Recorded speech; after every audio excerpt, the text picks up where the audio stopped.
Does any of this ring a bell for you? Susan Pitchford is a sociologist at the University of Washington in Seattle. Her course topics mostly focus on the consequences of various forms of inequality and conflict. And she's led study abroad programs in Zimbabwe, South Africa, and Belfast. Also in Rome, focusing on the tension throughout the church's history between the original vision and call of Christ and the seduction of worldly wealth, status, and power. She's the author of 4 books so far. Doesn't that sound like what we read on day 18 of every month regarding study as the second way of service? It goes, in particular, some of us accept the duty of contributing through research and writing to a better understanding of the church's mission in the world, the application of Christian principles to the use and distribution of wealth, questions concerning justice and peace, and of all other questions concerning the life of faith. So Susan, who's been professed since 2004, is one of us who's accepted that onerous duty. Susan is a frequent speaker at conferences and retreats and says she loves nothing more than exploring with others how to go deeper into the life of faith. I can vouch for that. Several years ago, Susan was the keynote speaker at the New Zealand TSSF convocation with the theme of living simply. She impressed us all greatly. Was it with her wise prescriptions for how to live simply? No, it was her profound questions about that. We went away with plenty to think about and to apply to our lives. I'm sure we'll say the same after she helps us address love of self. I can be particularly confident because one of her books, where is it? The Sacred Gaze, Contemplation and the Healing of Self, had a strong impact on my ability to bring myself before the divine gaze. By the way, Susan's not a fan of getting up early on a Saturday, but here she is for us. Susan. Thank you. I've had my tea, so I think I'm ready, even though it was decaf. So let us pray. Come, Holy Spirit, speak your love into our hearts. Teach us to love you, to love our neighbor, and to love ourselves with your love as you would have us do. Amen. Okay, I think I need to share my screen. Okay, good.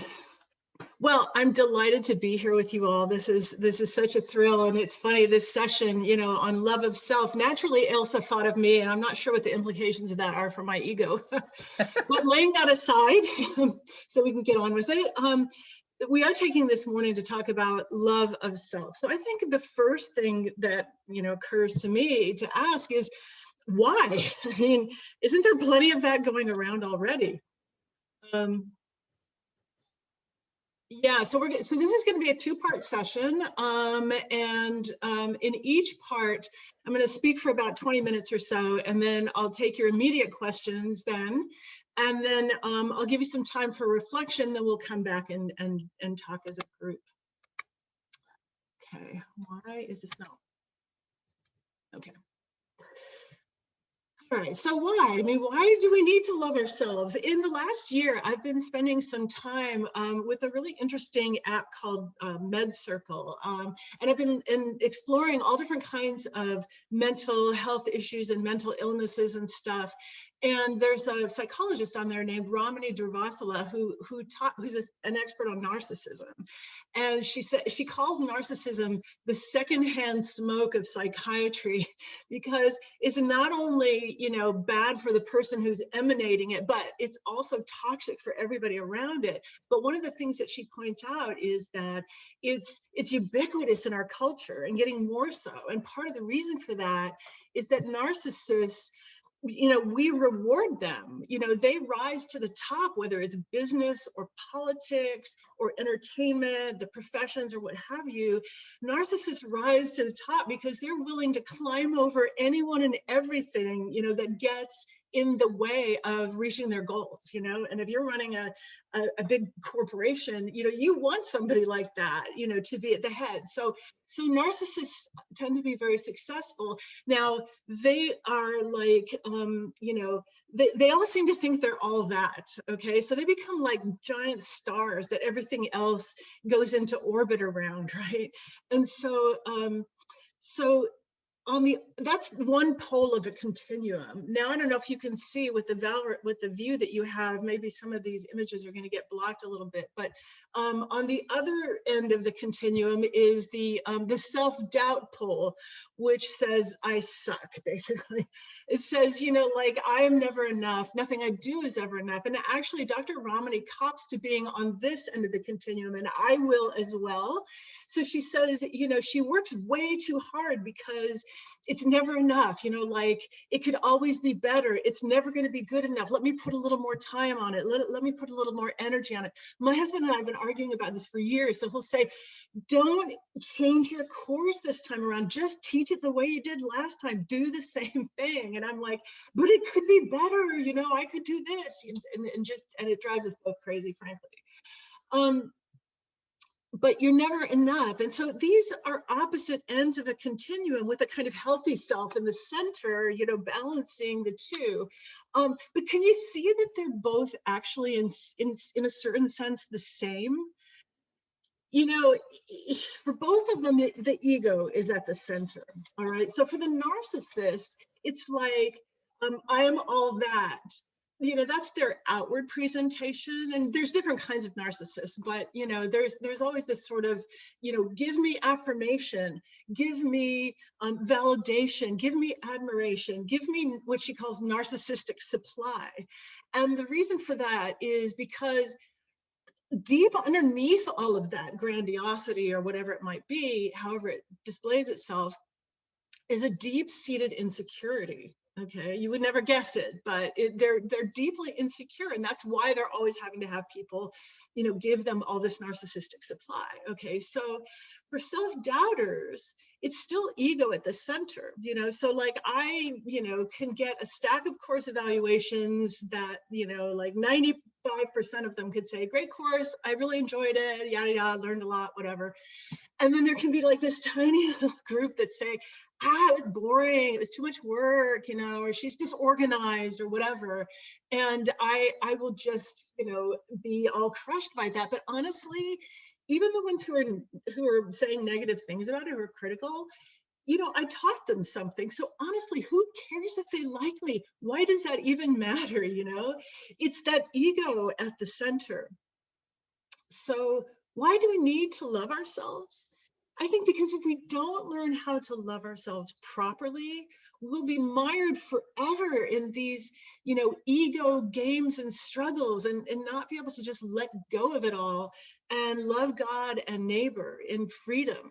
I don't think we can love others properly if we're totally self-absorbed, right? So that's why I think we need to learn to love ourselves. So both ends of the continuum, pride is at the center, ego is at the center, and the center is where God is supposed to be, okay? And honestly, the church bears some of the blame for this because of the hammering on original sin, over the centuries. And, I like the idea of original blessedness. I think there's a lot to be said for that, our original goodness. But I do think realistically that we are, maybe originally wounded would have been better. I think there's some kind of kink, that needs to be dealt with. And I think that's an important thing to do and to talk about. But perhaps the hammering at original sin has made us kind of so absorbed with, with ourselves that we can't even get beyond that. So both I am all that and I am nothing, reveal a deep misunderstanding of who we really are. So who are we? Well, we hear again and again in scripture that we are supposed to be becoming like Christ, right? So let me just quickly build a little case here. So Galatians 2:19b to 20a, I have been crucified with Christ, and it is no longer I who live, but Christ who lives in me.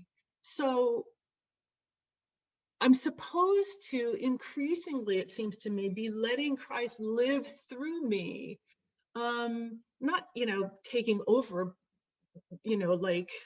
like some kind of weird bot or something, but Christ is supposed to be living through me, and so I should be coming to resemble him more and more, right?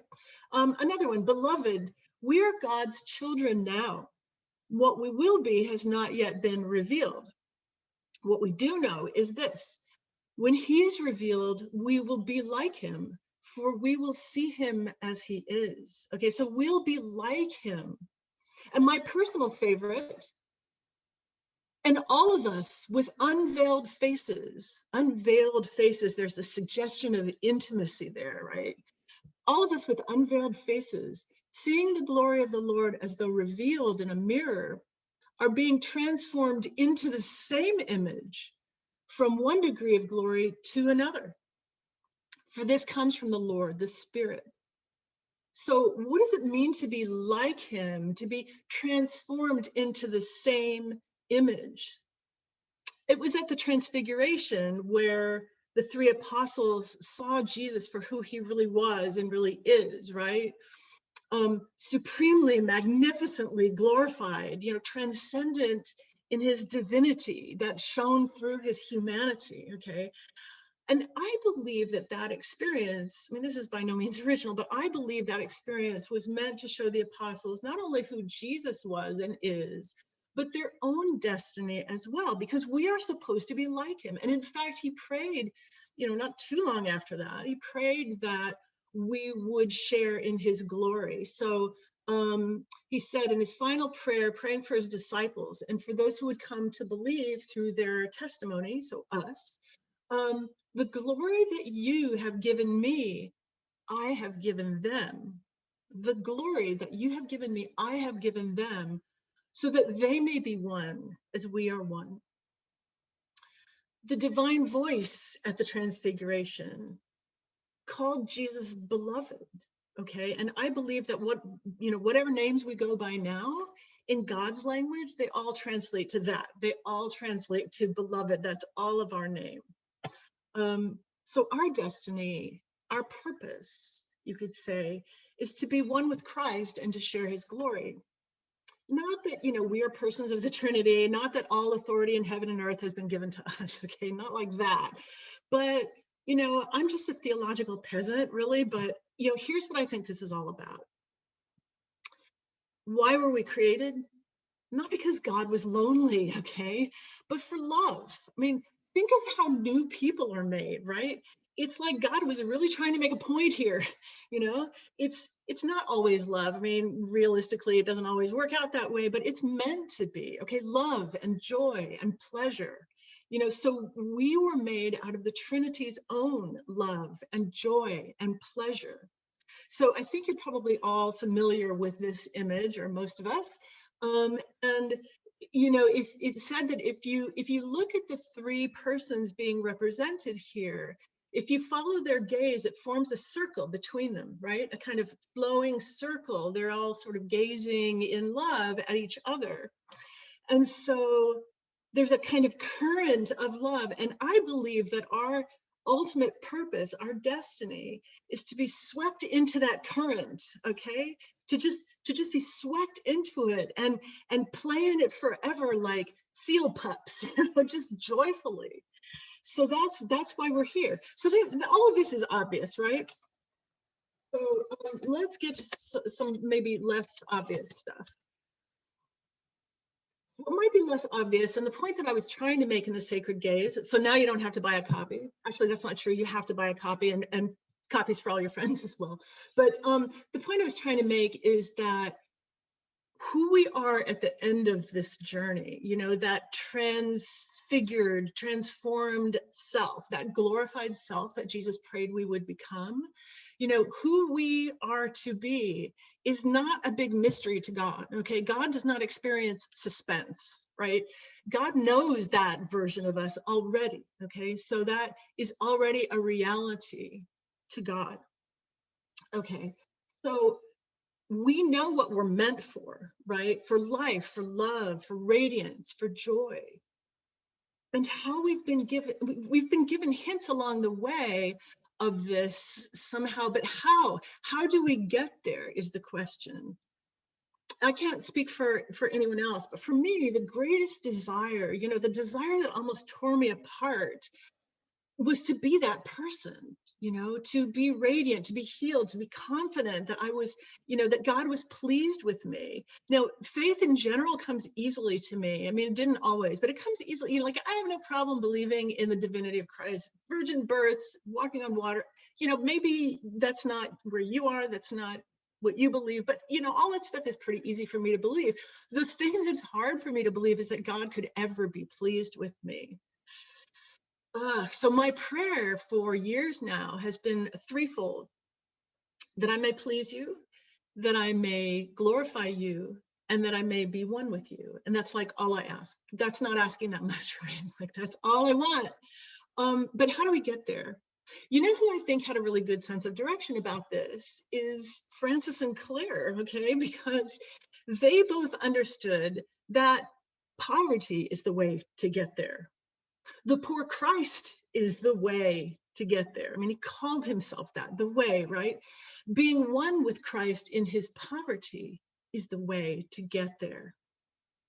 And I think that this is why Francis and Claire were both so adamant about poverty. I mean, especially Claire, because she had to fight for it so hard all her life against the, you know, the top bigwigs in the church. And so, but both of them were uncompromising about poverty. And I think it's because they both understood poverty as a path straight into the heart of Christ. Now, someone else who I think understood this very well is Thomas Merton, whom we heard about a little bit yesterday. So this is a long quotation, but I think it's worth going through in full. So let me just read it to you.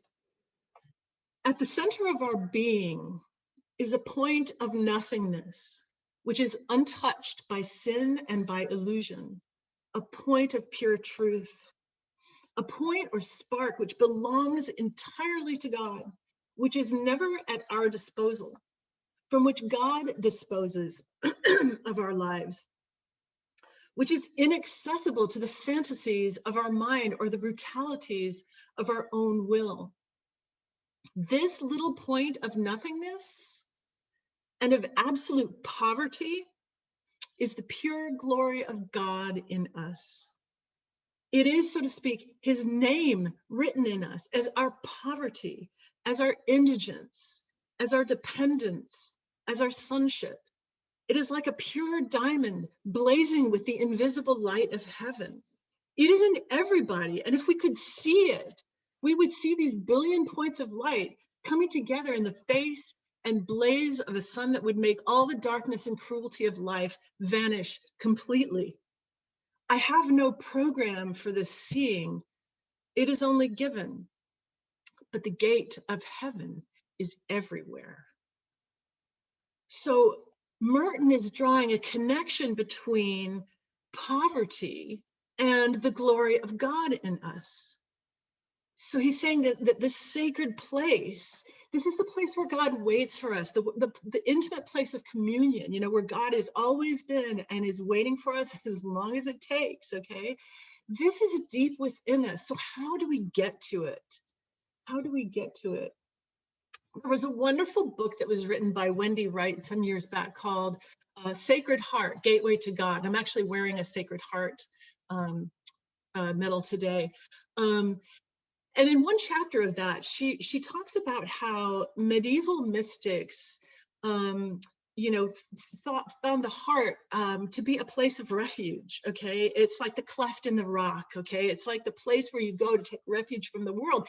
And they saw the side wound, the wound where Jesus' side was pierced at the crucifixion, as the way in, because it's closest. Okay, it's the most direct.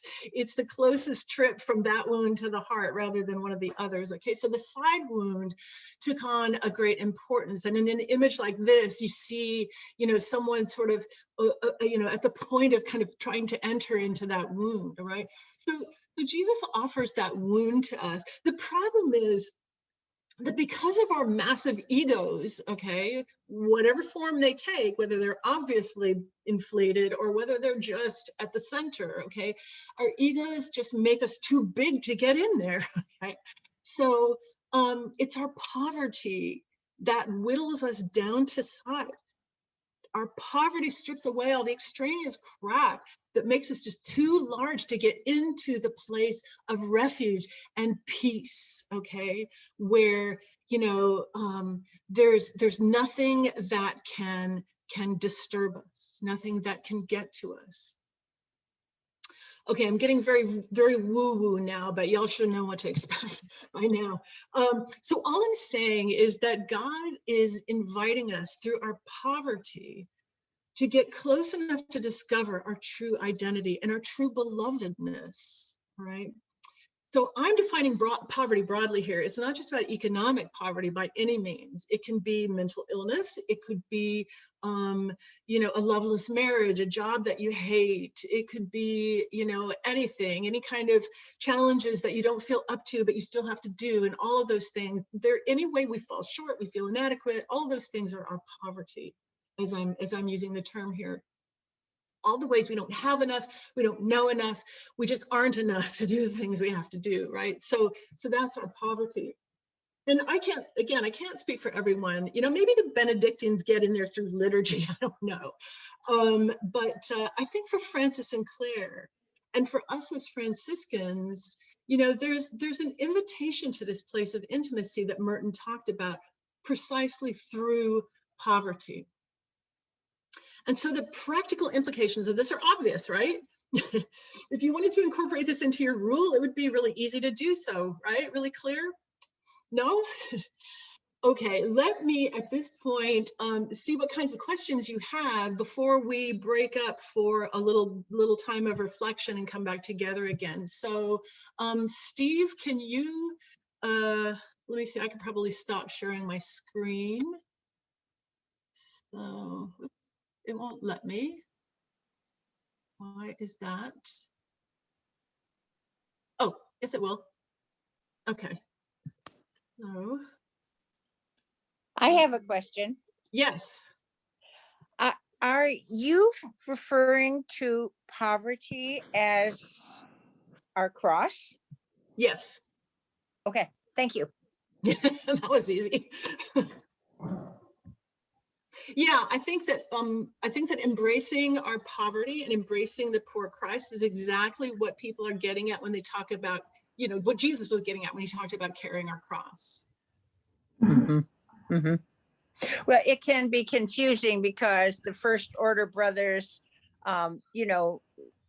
eat very little, they have very little, they dress in very, very simple, poor, they live a very materially poor life. So it can be confusing.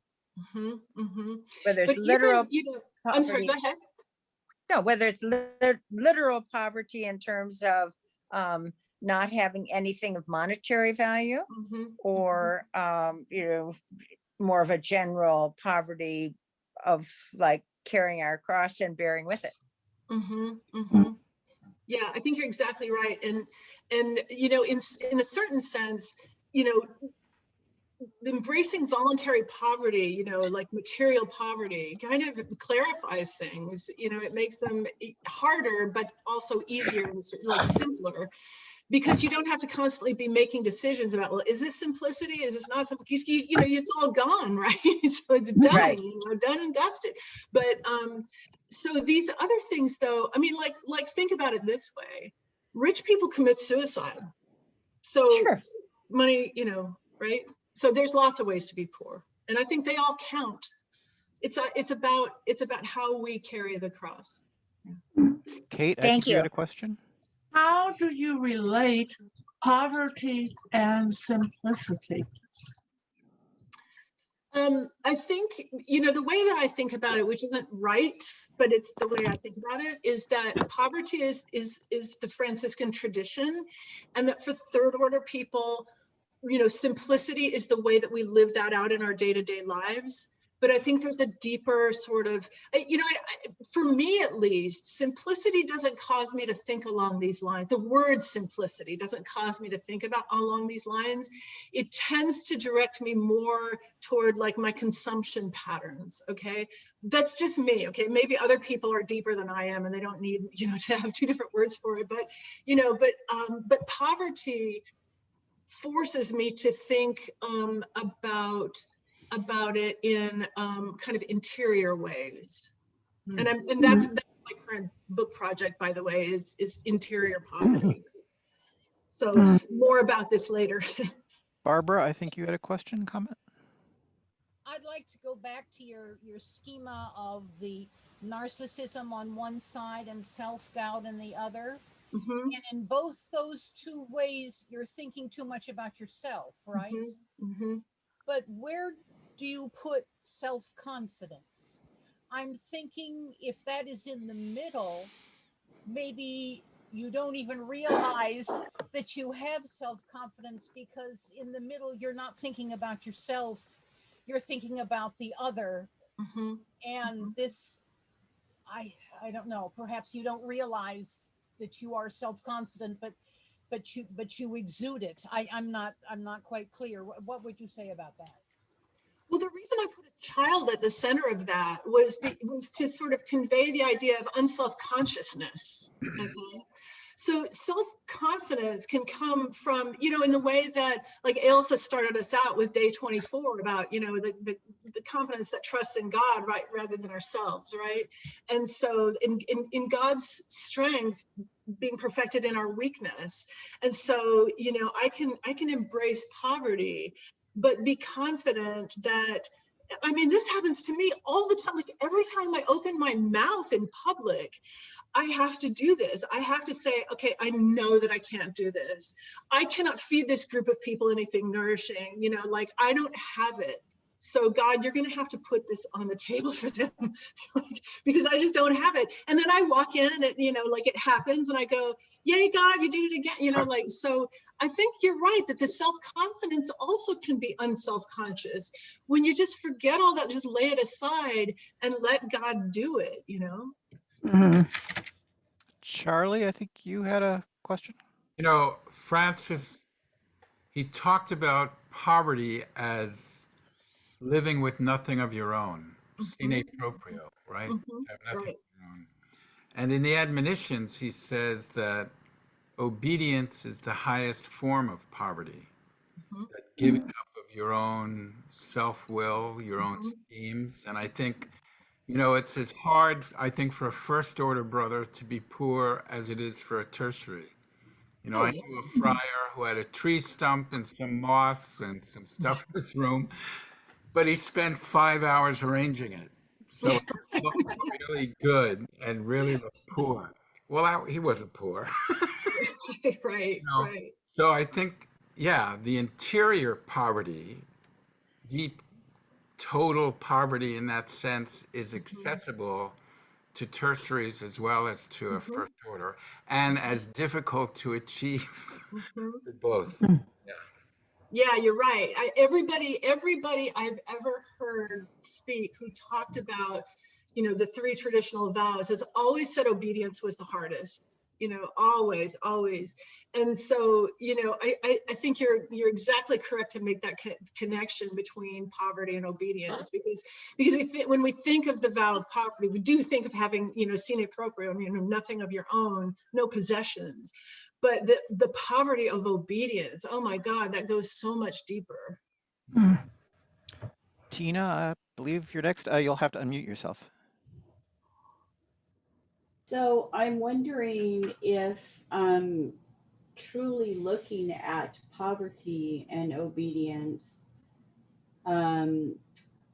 is we shy away from it because it's so intimate in our relationship with the Trinity and all three persons.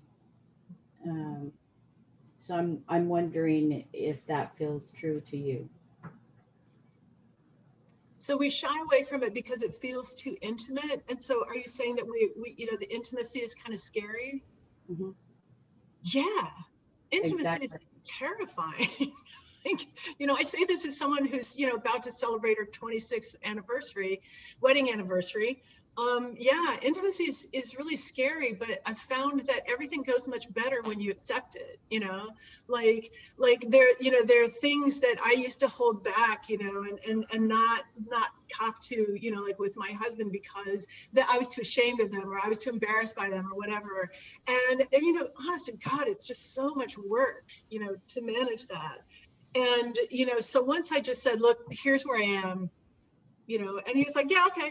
I mean, why did I do all that work? Why all that stupid effort? It was so easy after that, and I've really found it to be the same way with God. Like, I can remember a point in my kind of early sort of conversion or reversion coming back to the church where I was so scared of what God was going to ask me to do that, like, one day I became completely non-functional. I had to cancel my classes and go home because I just couldn't handle it.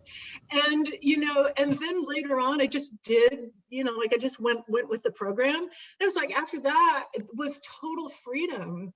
And I didn't have to worry about it anymore, So yeah, intimacy is scary, but it's so worth it. God is just beckoning us to step out on that lake, and, once we get out there and feel it solid under our feet, then everything gets much easier.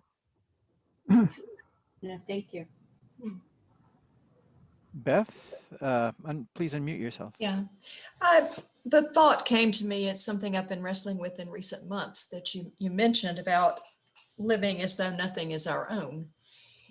That I've become increasingly aware that every ability, every talent, every skill, intelligence, everything that I have is not something I created. It is all given to us by God.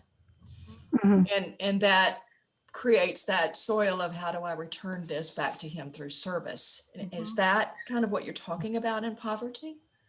Well, sure, because it's really, if we have the possessions, it's really is about our attitude toward them, right? I mean, this is how tertiaries do this, right? Rather than necessarily giving them all away, it's about, like what is it like, how am I a steward of these things, right? But it's also, as you say, I mean, it's also about realizing that, like, I didn't get this stuff on my own, last weekend I celebrated a year after my my 1 year anniversary of my cancer diagnosis, and it's like, you just never know with these things, right? Like, I'm on a medication that gives me brain fog. And so, I am just, my husband and I are constantly laughing at the stupid things I forget, it's just like, I'm just kind of, I was always an absent-minded professor type, but it's like been ratcheted way up. And so, like, even my brain is not mine, like, all that stuff can get taken away like that, and there you are, with nothing but you and God. And so we'll get to that again later. So hang on to that thought. I think there was somebody else with a hand up, maybe Alex. Yes. Susan, what I heard you say is you sort of equated poverty with suffering, which Peter talked about last night as the gateway. Right. I think, to me, that's what I heard you say. That's exactly right. I mean, I think suffering is a kind of poverty, I mean, I think it's because I'm defining it so broadly. I mean, I don't want to define it so broadly that it loses all meaning, which tends to happen when you like stretch things out too far. But I think suffering fits easily into this because, we're not in control. What we don't own is control, so like I used to be able to put in long days at work, and I can't do that anymore. And yet the work is still there. Like, how is it going to happen? How is it going to work? Like the other day, I worked so hard for so long till I was so dumb that I actually started to brush my teeth with athlete's foot cream. I swear to you, it actually doesn't taste as bad as you would think, but it feels a little weird. I'm just like, oh my God, I cannot work this hard anymore. I can't, but yet at the end of that day, everything that Jesus had assured me we were going to get done did get done, and it was all right, So yeah, so through suffering, you lose control, and that is one of the things that we hang on to with a death grip, right? I mean, that is like the last thing we want to give up is control. And that's why all of this is so closely related to obedience, right? All of this stuff is really like deeply about control. And one of the lessons of the pandemic for everyone, whether you got cancer in 2020 or didn't, is that none of us is in control, right? Yeah. So I think if we could hold on to that lesson, it might really be a good thing. I think Mike had a question, comment. Yeah. What I've discovered a couple of charisms that to me are the heart of the Franciscan charism, and the first is doing what is mine to do. It's not being like Francis at all. It has nothing to do with being like Francis, except that I'm taking on that same charism of learn to do what's mine to do. And the second is because I've heard so many of us struggle with what is simplicity, what is poverty. Those two in my rule are still totally nebulous. They're all full of highlights and parentheses and gray, and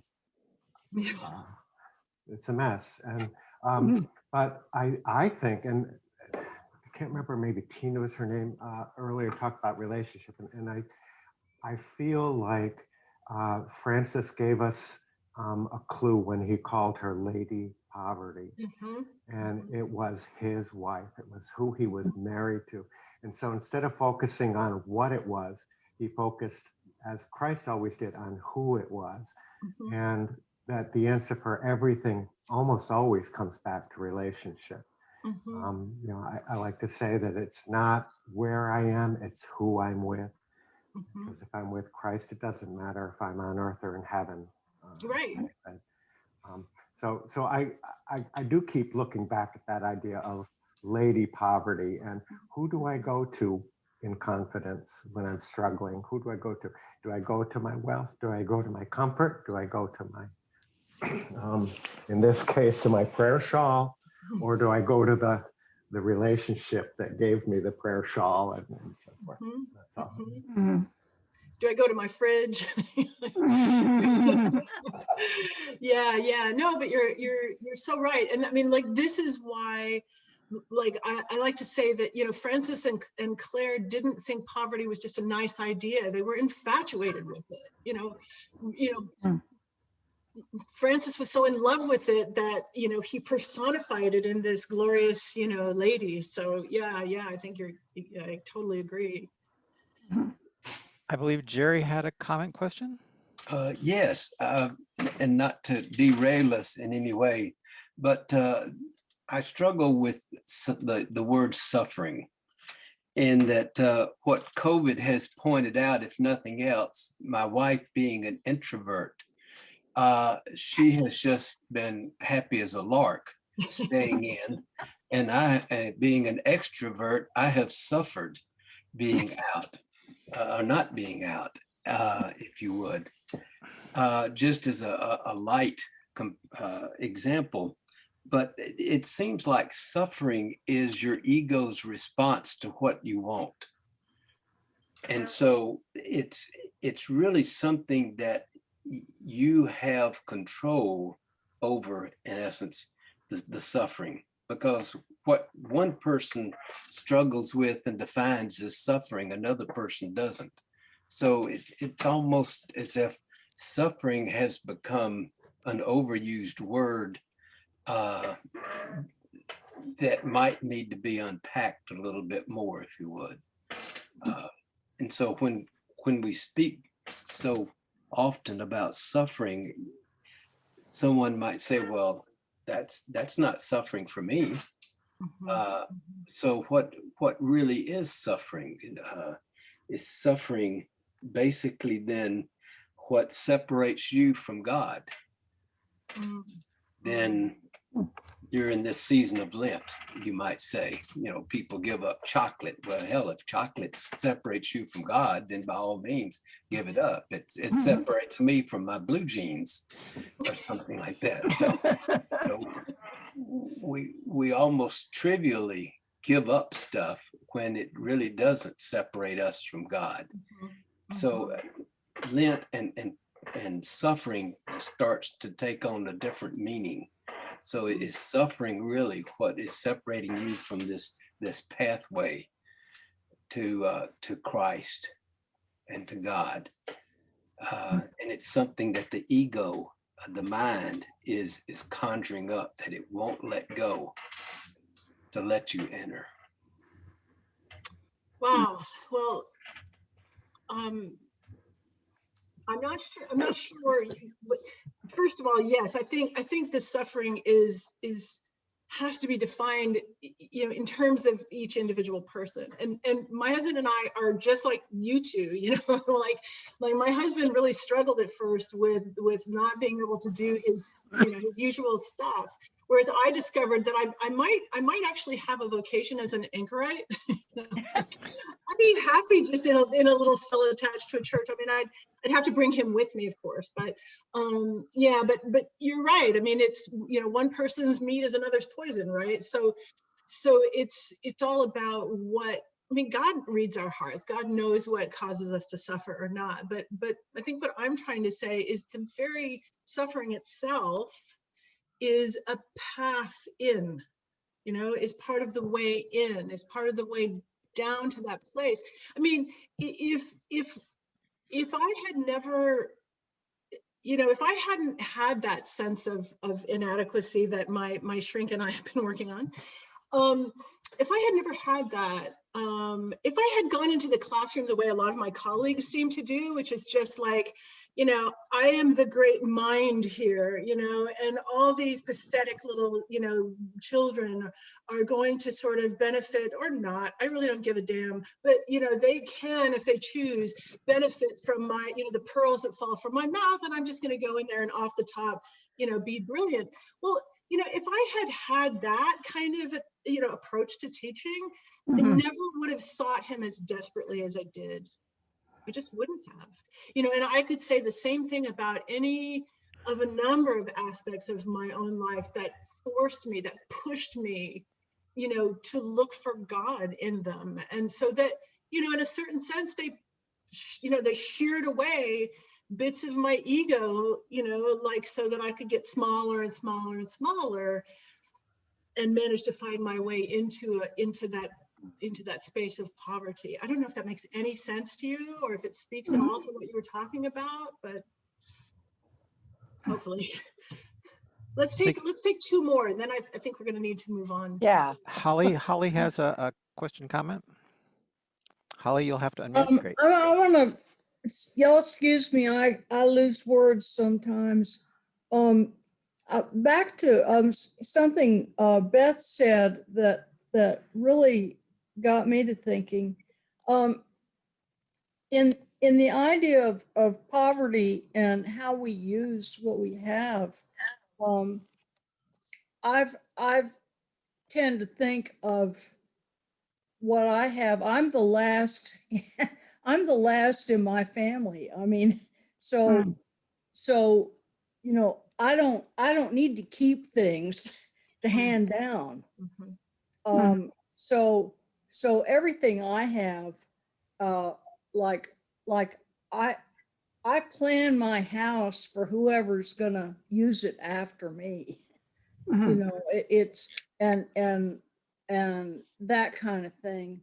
But then when Beth was mentioning that we're also talking about the gifts we've been given in now I'm going to say characteristics, and that's not the word you used, Beth, but the gifts in our capabilities, like I'm a musician. I've been a musician all my life. I got a major and minor in music in college. It's using those kinds of things. And I worked as a paramedic and a forest firefighter, using those kinds of gifts. I think that's what you were talking about, wasn't it, Beth? Yes or no? It's thank you.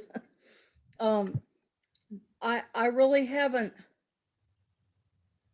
thought of it in those terms, and it's really given me something to think about. Thank you. One more.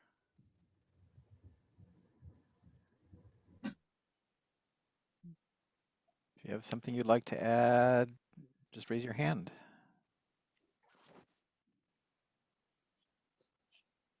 Lynn.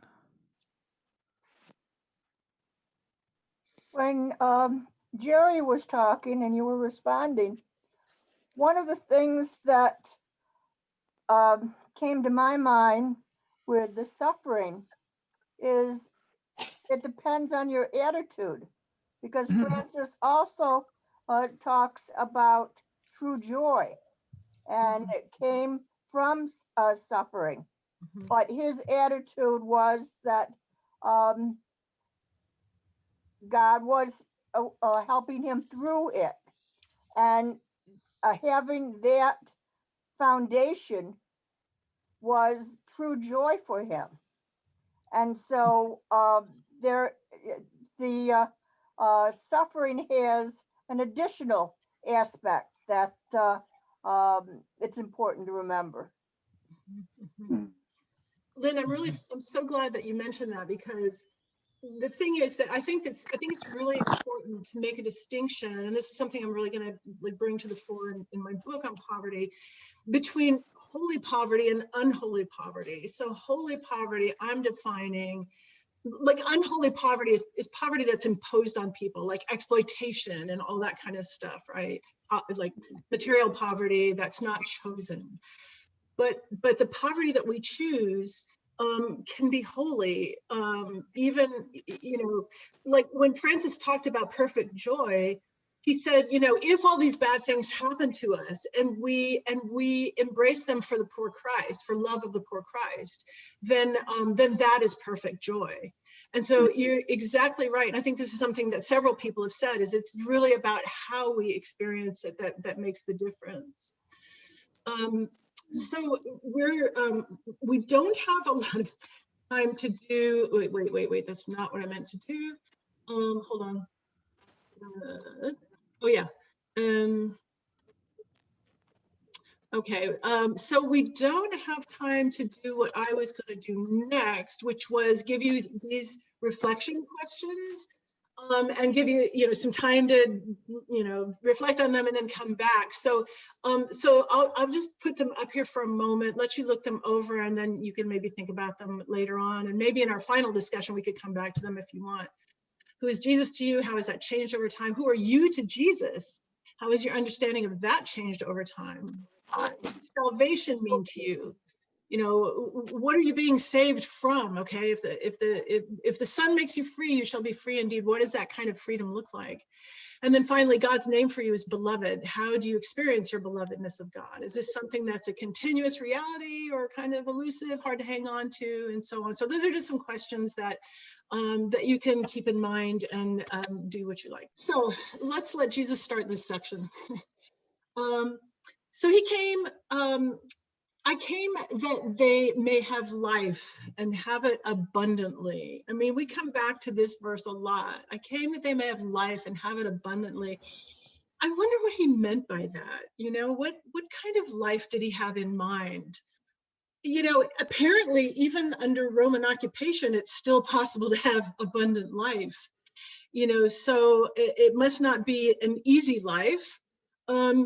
You know, I wonder, do you think he had an abundant life? I mean, you know, let's face it, he died young and horribly. And so, you know, it seems like so much of his earthly life was just such a struggle.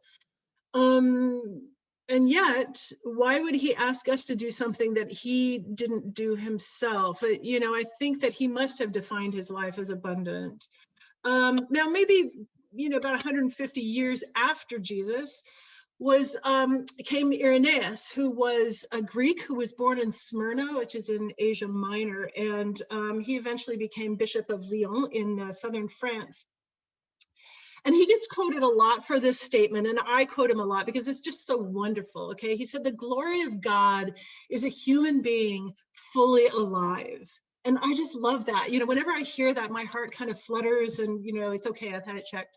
But the glory of God is a human being fully alive. Now Irenaeus was a heresy hunter, who ended up, you know, becoming a bishop, as I said, and, you know, which I guess is compatible with being fully alive. I'm glad it's not my life, but anyway, let's talk about this for a moment. When I'm trying to understand what God's way is of doing something, or what God's way would be, I find it helpful to ask, what is the world's way? Okay, what does our culture tell us? Like, what do you think the average secular person would say is what being fully alive looks like? So I'm just gonna, this is not a rhetorical question, so I'm gonna toss it out to you. And let's take just maybe 3 or 4, you know, of these. Like, what do you think our culture tells us, or the average person would say a full, abundant life is like?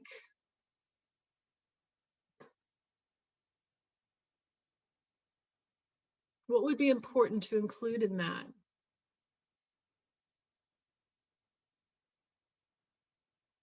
Beth? I think we tend to identify that as having it all. You know, having a marriage, having children, having position, power, wealth, you know, a success as we define it in the American culture. Mm-hmm. Isn't that what the American dream is supposed to be? Like, you know, achieving all of that? Mm-hmm. Yeah. Okay, so Christine says success, happiness, abundance of things to occupy us. Yeah, Mary. You need to unmute, Mary. No, You remuted. Muted. There you go. Okay, you're here. All right. For me, it's having a lot of love in your life, just operating from a center of love. I mean, I love this sunny morning. I love my children. I love my work. It is just a question of love in your life. Regardless of pain, I think that love returns if you're open. Mm-hmm. And I think the average secular person would probably, you know, might very well say something like that. I mean, once they got done with all the achievement stuff, right? Like, yeah. You know, they'd probably say, well, the reason I want that family is because I want, you know, love in my life and so on, right? Yeah. But the success, the material part, our culture also tells us that that's important as well. So yeah, it's not like it's entirely devoid of love, but yeah. Who else? Tina? Kathy? You see me? Yes. Okay, thank you. My question was going back to the one that you asked, you know, so the glory of God is as a human being who is fully human. And so, you know, having mental health, my issues, being myself, being a writer, you know, so how do I define myself as being fully human? And to me, it's that combination of mental, physical, and spiritual wellness. Because if I'm seeing those things in myself, then I define myself as being fully human.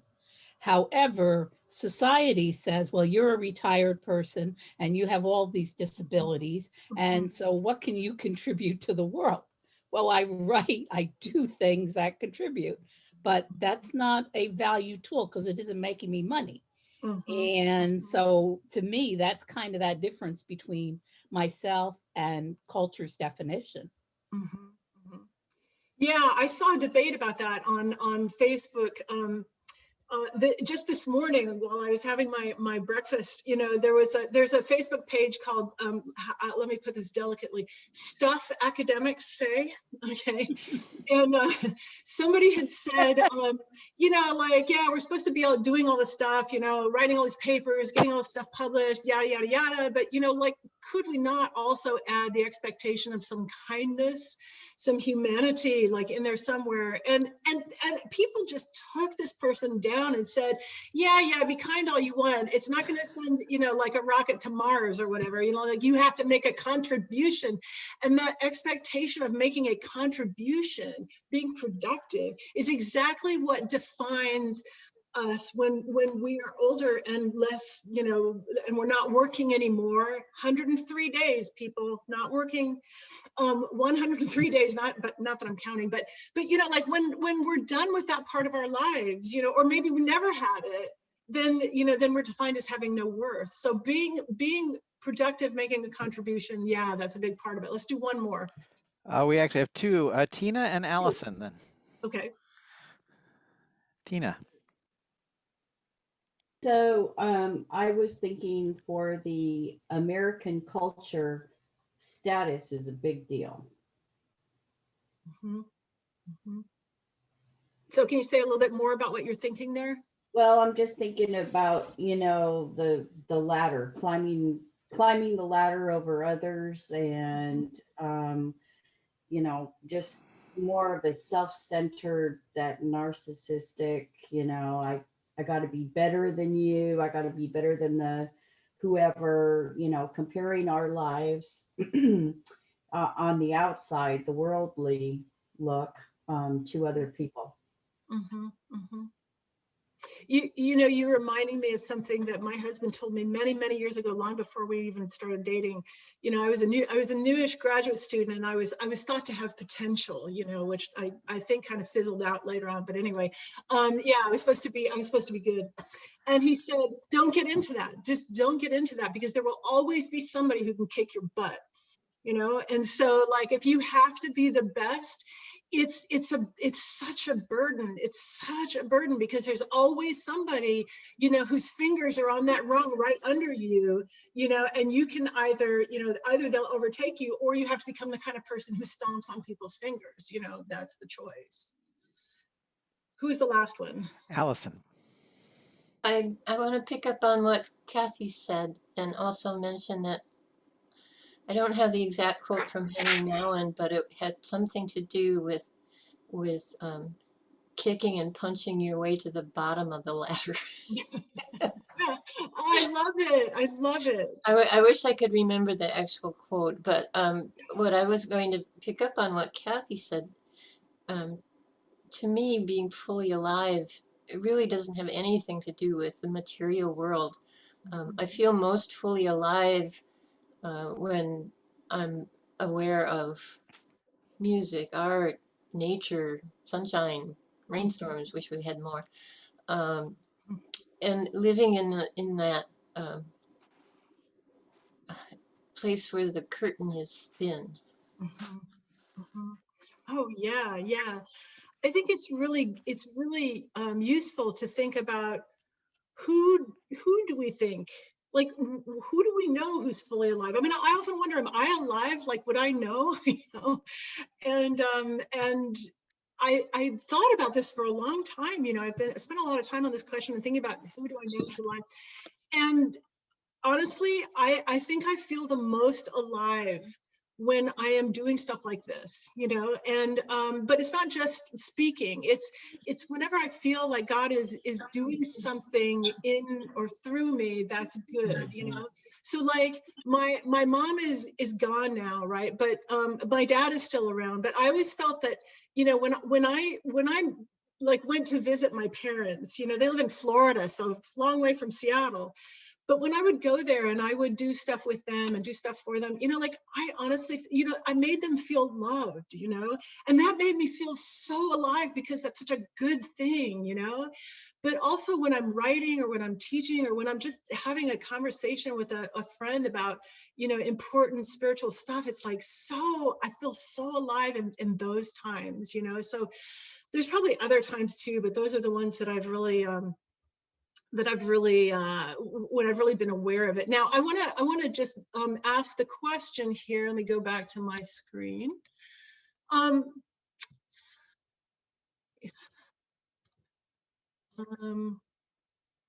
Surely the saints, at least, you know, like you'd expect that they were fully alive, right?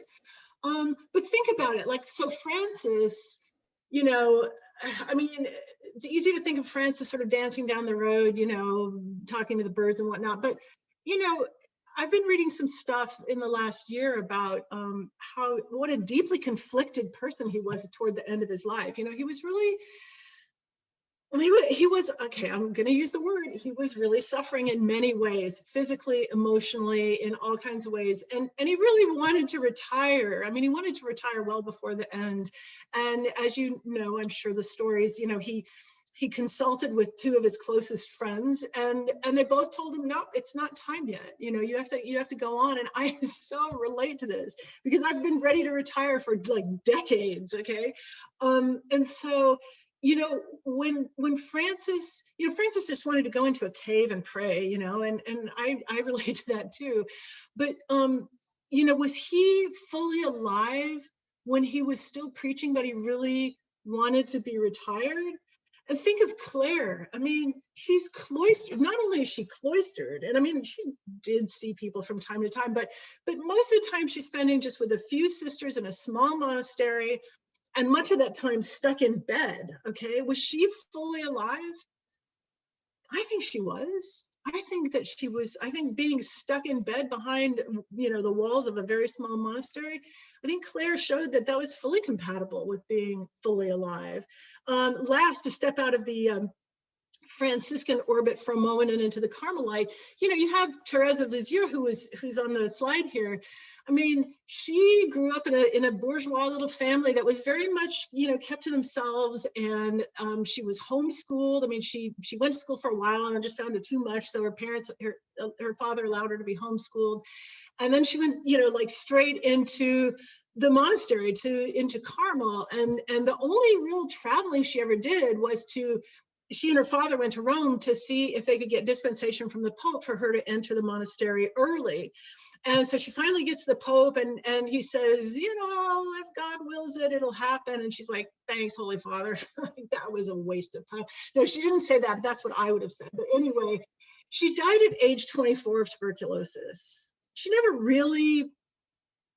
very little. She met so few people, and yet she's one of the very few female doctors of the church. You know, like her little way and her little autobiography and her little thoughts that she wrote down have become so important that apparently, even in a very short life where you hardly meet anybody, you can be fully alive.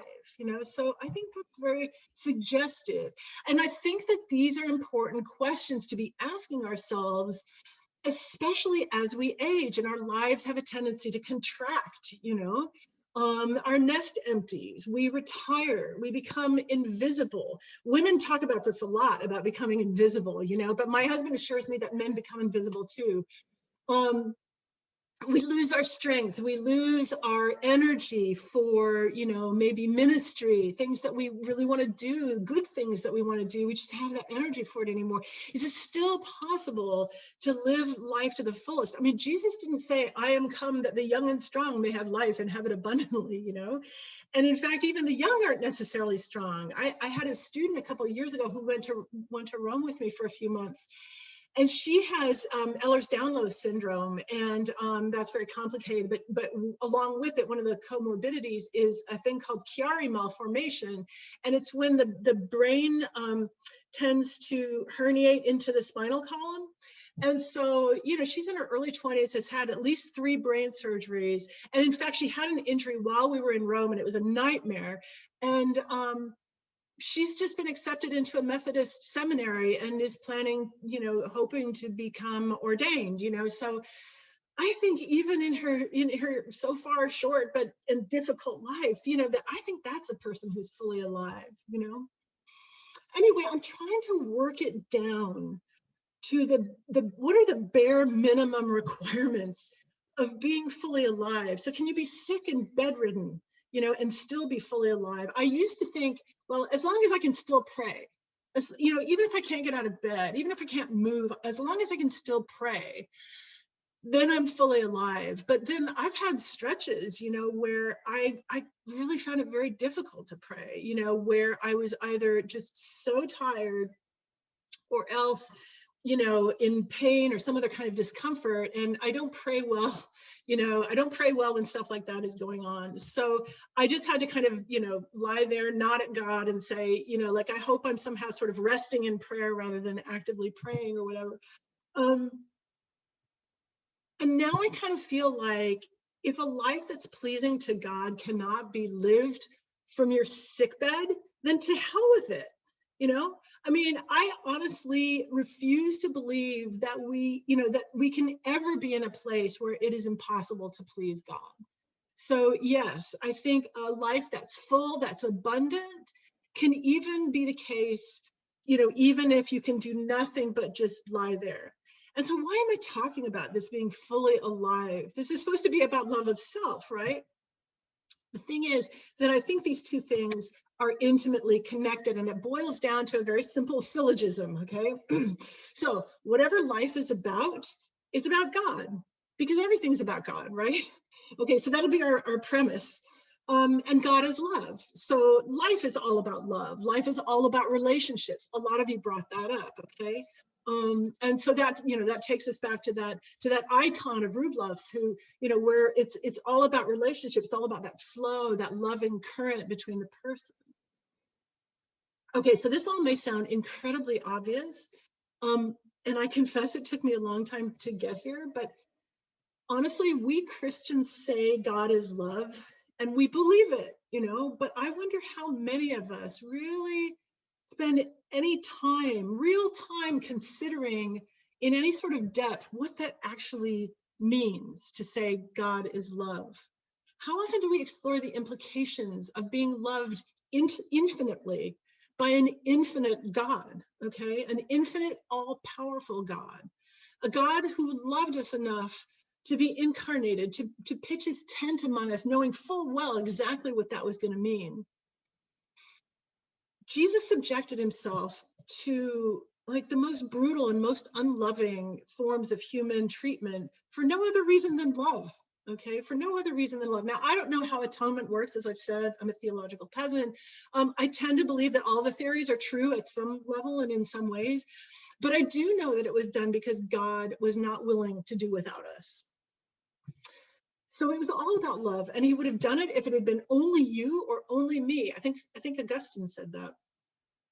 You know, it wasn't like, well, I'll take them all as a batch, and like if one of them isn't so great, you know, I'll just throw them in. You know, no, God would have done this for any one of us. So how can I love myself? I know myself. I mean, y'all don't know me, but I do, you know. And so this poses a real challenge. But the thing is that I don't know myself as well as God does. And the way God treats me suggests that when God looks at me now, it is that fully realized, fully redeemed, fully glorified version of me that God sees and is dealing with. Because if God were seeing me the way I see me, then none of this stuff would happen. And so that's what I need to focus on, not what I think of myself or what other people think of me. So when Francis was on Alverna, when he was on the mountain, he was still struggling with his identity, right? I mean, as I said, he was deeply conflicted at that part of his life. You know, lots of things that he had expected to happen didn't happen. Things he didn't expect did happen. But did he consult anyone else? No. I mean, he asked God, "Who are you?" And then followed it up with, "And who am I?" And who am I? And God's answer was all about union. It was all about union. You are one with me. And by the way, here are some signs of that, okay? Just so you know, you are one with me.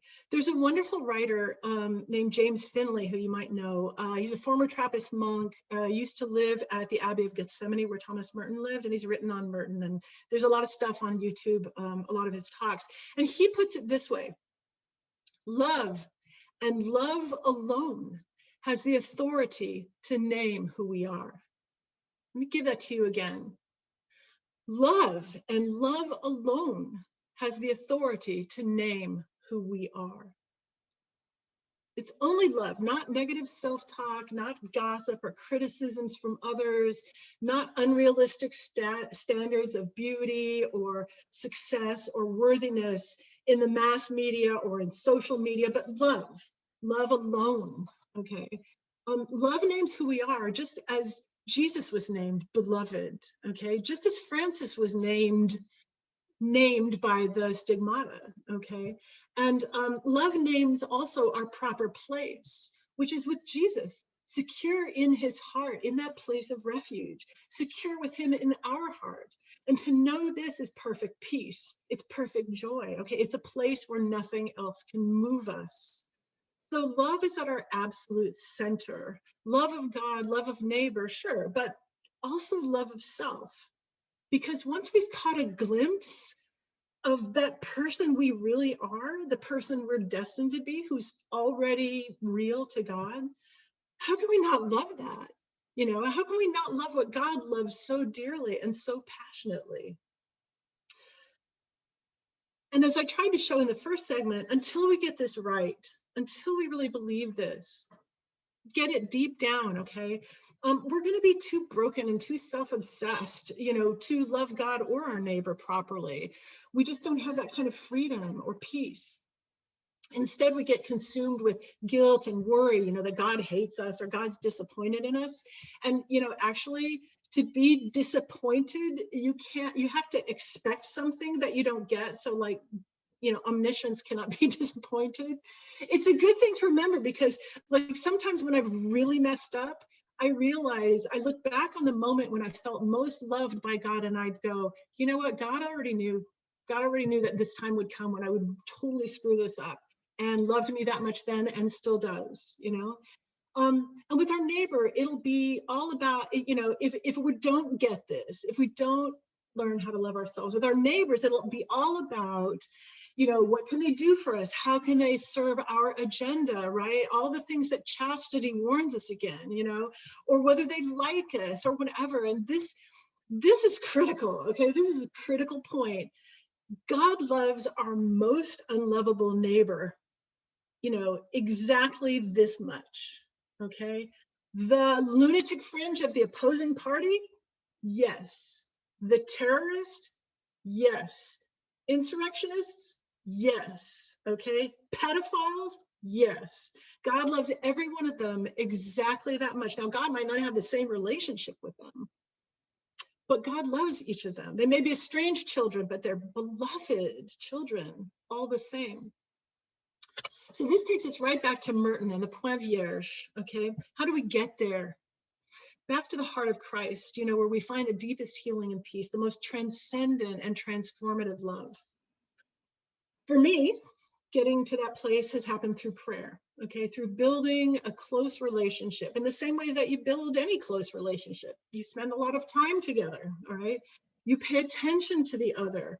And even when you're not actually face to face, okay, even when you're not stopped for prayer, when you're not face to face, you know, the other is not very far from your thoughts, okay? So I've spent the last 20 years or so with my prayer focused almost exclusively on this. What does it mean to be so loved by such a God? So you might not have 20 years, but I think it's worth taking some time with this. And also, this may not be your call. Maybe God wants you to focus on something else. But I do think this is pretty central enough that it's worth taking some time on it. And the fruit of it for me has been that my very poverty, all of the things that lead to self-doubt and negative self-talk and all the rest of it, has been that the very path that has led me to this place of intimate love. And even when I'm not in that place, because I can't be there all the time every day, because I'm, you know, I've got a demanding job and I'm running around doing this and that, even if I can't be consciously in that place, I can still live from that place. And that gives me peace, okay? So perhaps you have gotten there in different ways. Let me see. Oops, nope.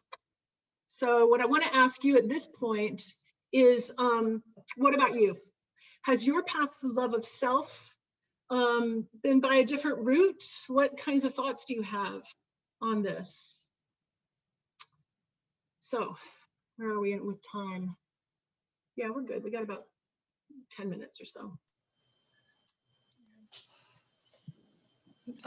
Susan, this is Beth.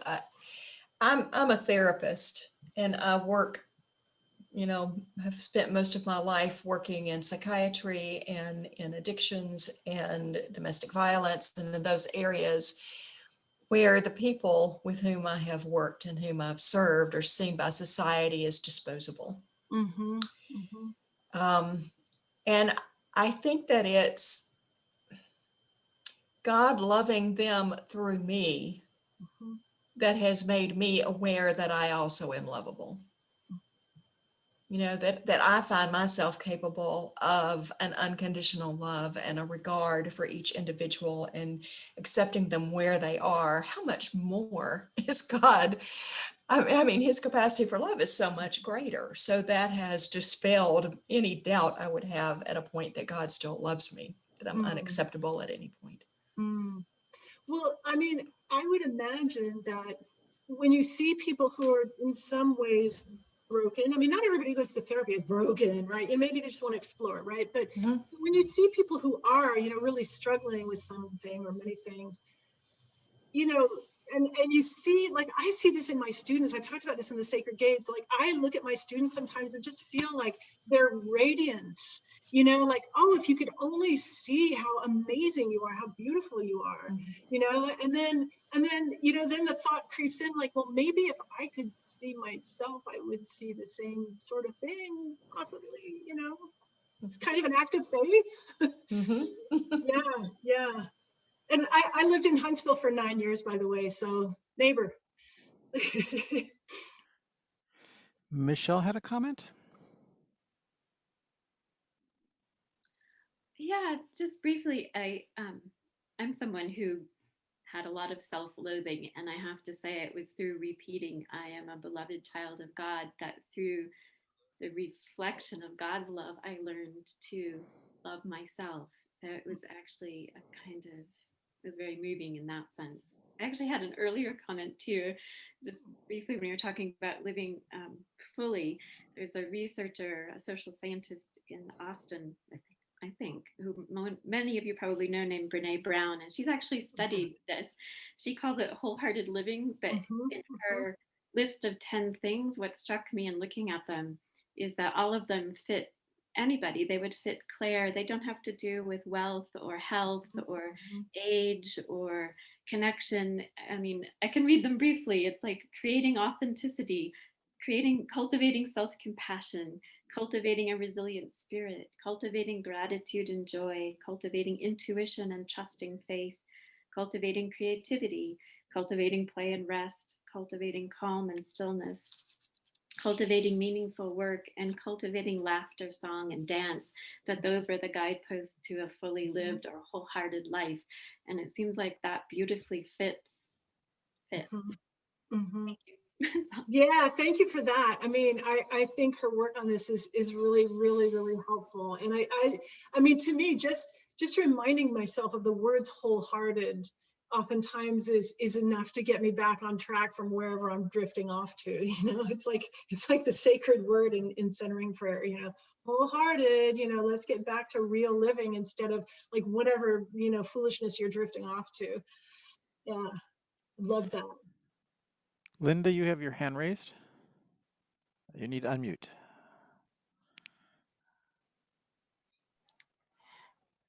Yeah, this just blends right in because you just mentioned centering prayer. I was thinking about the idea of the relationship with God, and I think you were talking about. And Father Keating talks about just showing up, just being there. He says the only thing you can do wrong is to get up and walk away. So I think for me, just that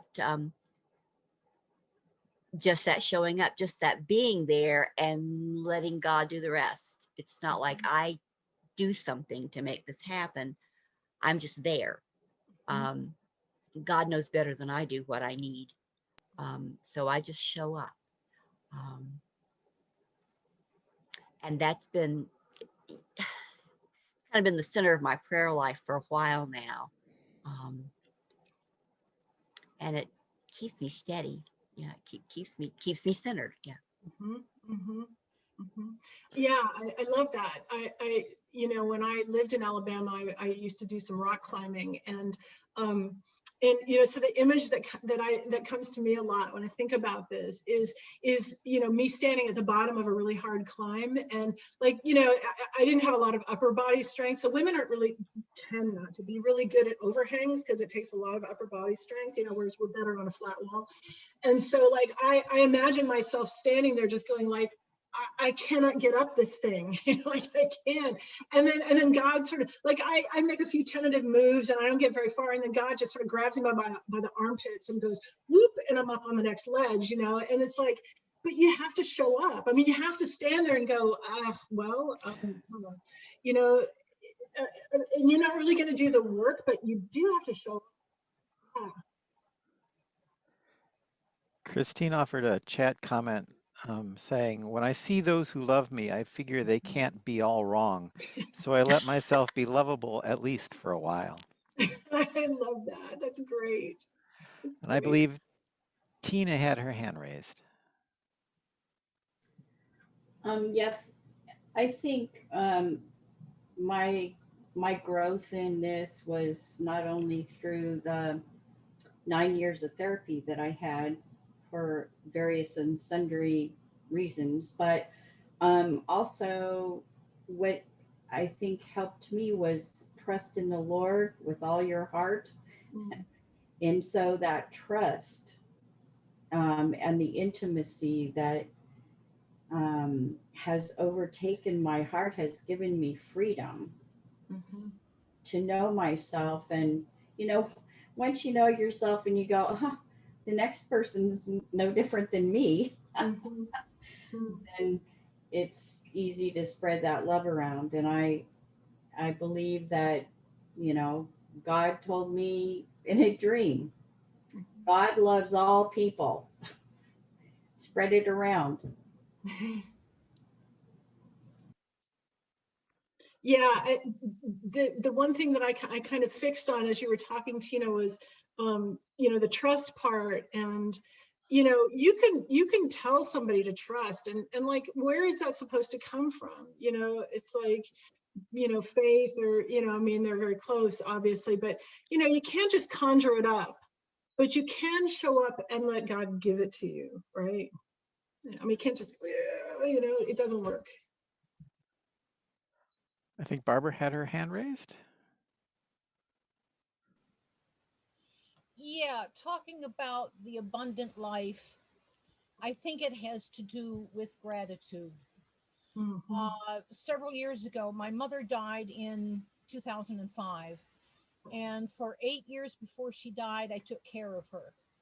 And it was easier in the beginning, but she became more and more incapacitated. She had disabilities and she became demented. And she did things like she started accusing me of trying to kill her by cutting off her oxygen supply and things like this. And of course I wasn't doing that, but it just the situation got very, very stressful. I thought I was headed for a nervous breakdown or something. And then I was taking EFM at the time, and I was talking to this stressful situation, my EFM group, and one person said, how do you manage it? And I said, well, the only thing I know to do, I lie on my bed when I have time, and I think of all the things that I'm grateful for. And this kind of helped me get through this situation until she died.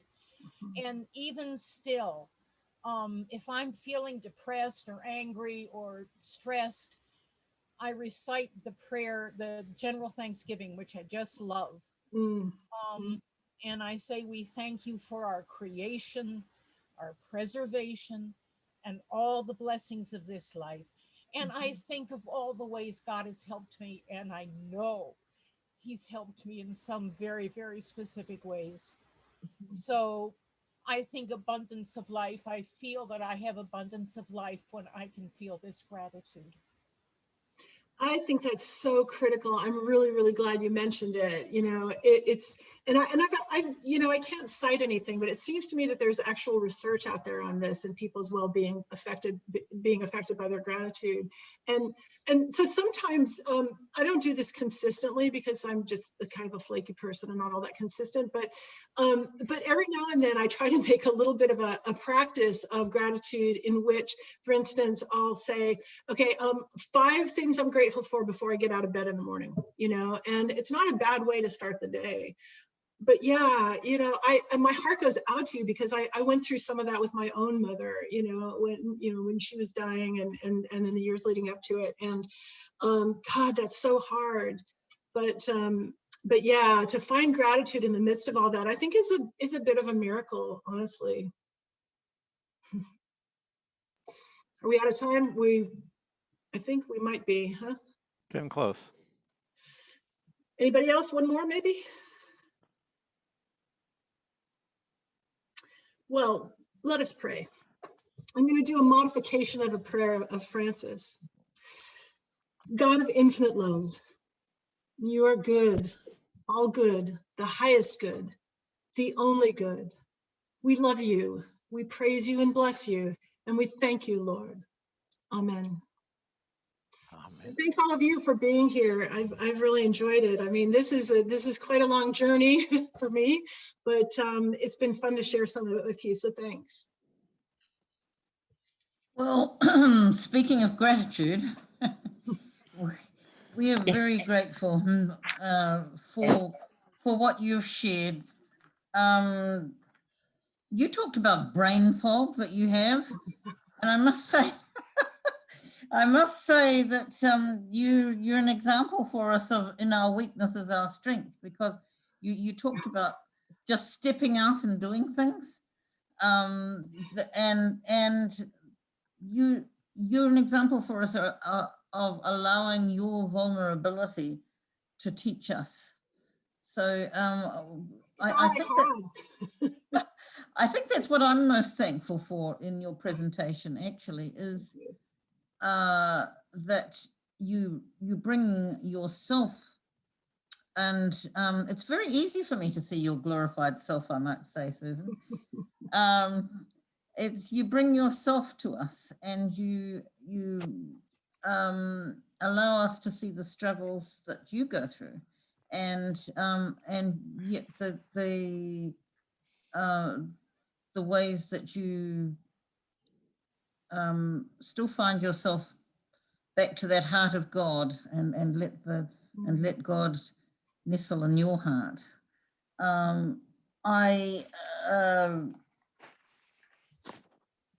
You said that getting to that place is through prayer, focusing on what it means to be so loved by such a God. And I thought that's very profound. If we can all just contemplate that every day, that makes us incredibly valuable. If we are loved.